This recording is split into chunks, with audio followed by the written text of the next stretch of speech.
បាទសួស្តីបងប្អូនទាំងអស់ថ្ងៃនេះលោកគ្រូមានគន្លឹះចំនួន7យ៉ាងសម្រាប់បងប្អូនជាអ្នករៀនភាសាអង់គ្លេសហើយត្រូវរៀនហើយអាចយកមកនិយាយមកប្រើប្រាស់បានបាទសម្រាប់យើងបងប្អូនជាអ្នកដែលរៀនដំបូងបាទលោកគ្រូមាន7ចំណុចតោះចំណុចទី1នេះគឺយើងរៀនកិរិយាសព្ទសិនបាទបងប្អូនស្គាល់កិរិយាសព្ទនេះកិរិយាសព្ទលោកគ្រូដាក់50កិរិយាសព្ទដែលគេប្រើពេញនិយមក្នុងការប្រើបាទមានដូចជាពាក្យថា ask be become begin call can come could do feel find get give go how hear help keep know live let like live អូខេ live អានេះក៏ live ដែរ look make many mean might move need play put run say need say see seem should show start take talk tell think try turn use what will work and would បាទនេះជាកិរិយាសព្ទដែលជាធម្មតាគឺយើងមិនដែលបំភ្លេចវាទេឲ្យតែនិយាយ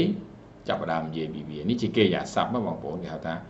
common word first អូខេគឺ verb យើងរៀនកិរិយាសព្ទ50នេះមកអូខេហ្នឹងយើងរៀនរបៀបទី1ទី2ទៀតបងប្អូនកុំខ្លាចក្នុងការនិយាយបាទយើងនិយាយ grammar យើងមិនអាចឥតខ្ចោះបានទេណាយើងអាចនិយាយទៅចោះប៉ុន្តែសំខាន់ឲ្យតែបាននិយាយចេញមក communication is important បាទ you do not need perfect grammar មិនបាច់ត្រូវការវេយ្យាករណ៍ឥតខ្ចោះទេបាទនេះជាគំនិតសំខាន់មួយទៀតការរៀនកាលដែលសំខាន់ទាំងអស់នៅក្នុងភាសាអង់គ្លេសវាមានសំខាន់12ហើយមានអាកូនវា12ទៀតទាំងអស់24តែលោកគ្រូសម្រុញឲ្យបងប្អូនចេះតែ3នេះបានហើយនេះចេះតែ present simple past simple future simple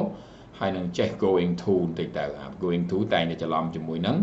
នេះ future simple ឬ present continue អញ្ចឹងតែ4នេះបងប្អូនរៀនតែ4នេះមកគេហៅថាកាលរបស់កិរិយាសព្ទណាសំខាន់ណាបាទចេះតែប៉ុណ្ណឹងមកលោកគ្រូធានាថាបងប្អូនអាចនិយាយភាសាបានបងប្អូនចង់ចេះវាគឺបងប្អូនយកវីដេអូលោកគ្រូទៅមើលបន្ថែមណាបាទលោកគ្រូមាននៅក្នុង Google Classroom មួយទៀតបងប្អូនស្ដាប់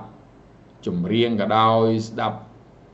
រឿងអីក៏ដោយដែលបងប្អូនស្រាវជ្រាវរកនៅក្នុង YouTube ហ្នឹងគឺមិនឲ្យលើសពី2នាទីទេថាច្រើនបំផុត2នាទីទៅចុះកាលណាលើសហ្នឹងបងប្អូនធុញហើយយកអ្វីដែលសាមញ្ញមករៀនបាទអូខេទី5បងប្អូនត្រូវរៀនពាក្យបងប្អូនរៀនពាក្យដែលវាពាក់ព័ន្ធទៅនឹងជីវិតយើងតាក់ទងទៅនឹងពាក្យនៅក្នុងគ្រួសារដែលយើងត្រូវការវាពាក្យនៅកន្លែងការងារបាទពាក្យប្រចាំថ្ងៃបាទពាក្យប្រចាំថ្ងៃណាលោកគ្រូសរសេរ2ជាន់គ្នាហើយនឹងពាក្យដែលតាក់ទងនឹងអាកាសធាតុកាសអីទាំងបានហើយប៉ុណ្ណឹងអូខេបាទបងប្អូនរៀនទៅតាមលោកគ្រូហ្នឹងគឺអូខេ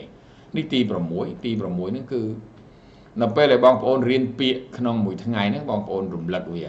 មកយើងរៀនពាក្យប៉ុន្មាន5ពាក្យថ្ងៃហ្នឹងឬ6ពាក្យយើងរំលឹកវារៀនថ្ងៃនេះស្អែកឡើងបាទស្អែកឡើងរំលឹកវា10នាទីបាទយើងរៀនប្រើវា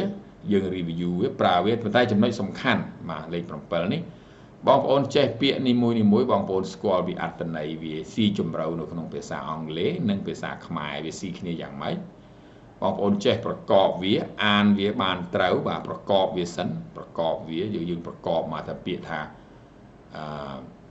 father អញ្ចឹងយើងប្រកបគេ F A T H E R អូខេហើយយើង pronunciation មានថាការបញ្ចេញសំឡេងយើងត្រូវ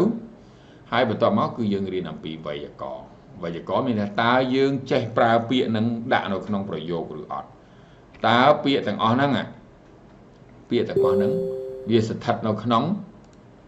បាទពាក្យទាំងអស់ហ្នឹងគឺវាស្ថិតនៅក្នុងទម្រង់អីវាជា noun វាជា adjective វាជា adverb វាជា preposition វាជា conjunction បងប្អូនចេះ part of speech អស់បងប្អូនចំណុចសំខាន់គឺអាហ្នឹងវីដេអូក្រោយលោកគ្រូនឹងបង្ហាញពីអាហ្នឹងណារបៀបរៀនអាហ្នឹងឲ្យច្បាស់លាស់អញ្ចឹងនេះជាគំនិតដែលបងប្អូនរៀនអង់គ្លេសហើយអាចនិយាយប្រើប្រាស់បានអញ្ចឹងអរគុណលោកគ្រូមានប៉ុណ្ណឹងបងប្អូនចាប់អារម្មណ៍ចង់មករៀនជាមួយលោកគ្រូឬក៏ចង់ Subscribe YouTube Channel របស់លោកគ្រូបាទសូមអញ្ជើញបាទអរគុណច្រើនជម្រាបលា